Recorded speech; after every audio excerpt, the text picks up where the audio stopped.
Hello, আসসালামু আলাইকুম viewers. আরও একটি নতুন ভিডিও নিয়ে আপনাদের সামনে উপস্থিত হলাম।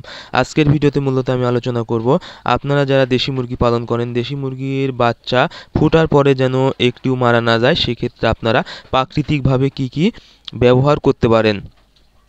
আপনারা যারা দেশি মুরগি পালন করেন, দেশি মুরগি ফোটার পরে বা আপনারা জিরো বাচ্চা সংগ্রহ করার পরে দেখা যায় কিছু বাচ্চা অনেক দুর্বল থাকে এবং বাচ্চাগুলো দাঁড়াতে পারে না এবং খেতেও পারে না। সেক্ষেত্রে অনেক সময় বাচ্চাগুলো মারা যায়।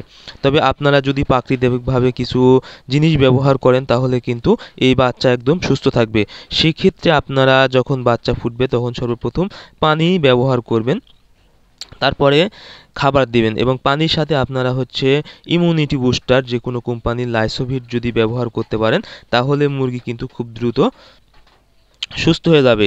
এবং আপনারা প্রাকৃতিকভাবে দিতে পারেন লেবুর রস। আপনারা লেবুর রস যদি দিতে পারেন তাহলে কিন্তু মুরগির শরীরের অর্থাৎ মুরগির বাচ্চা শরীরের রোগ প্রতিরোধ ক্ষমতা কিন্তু বৃদ্ধি পাবে এবং কিছু তার দুর্বল কাটিয়ে তুলতে পারবে। সেক্ষেত্রেও কিন্তু দেশি মুরগির বাচ্চা অনেকটাই সুস্থ হয়ে যাবে।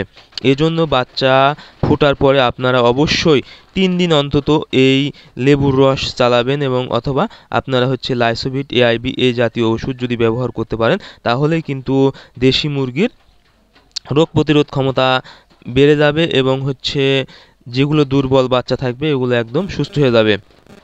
আর আপনারা খাবার হিসেবে অবশ্যই গুঁড়া ফিড দিবেন, অর্থাৎ আপনারা মূলত যদি পারেন তাহলে ব্রয়লার স্টার্টার ফিড দিবেন, তাহলে কিন্তু মুরগির গ্রোথটা খুব দ্রুত বেড়ে যাবে এবং ওজনে খুব দ্রুত বৃদ্ধি পাবে।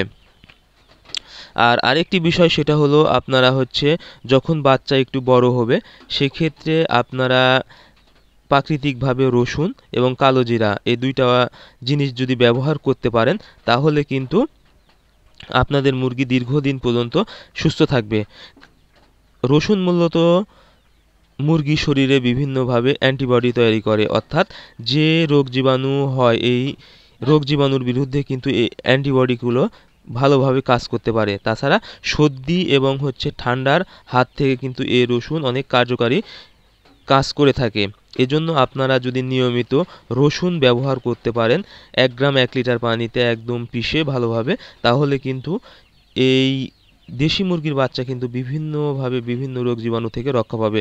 এবং কালো জিরা আপনারা যদি নিয়মিত পানিতে ব্যবহার করতে পারেন এটি কিন্তু সর্দির জন্য অনেক কাজ করে এবং ঠান্ডার জন্য যে সর্দিটা হয় বা বিভিন্ন রোগে আক্রান্ত হতে পারে সেই রোগগুলো কিন্তু সহজে আপনাদের মুরগির বাচ্চাকে আক্রান্ত করতে পারবে না। এই জন্য দেশি মুরগিকে আপনারা সুস্থ রাখতে অবশ্যই প্রাকৃতিকভাবে এই বিষয়গুলো লক্ষ্য রাখবেন বা এগুলো ব্যবহার করবেন। সো আজকের ভিডিও এই পর্যন্তই। আপনারা আমাদের পরবর্তী ভিডিও পেতে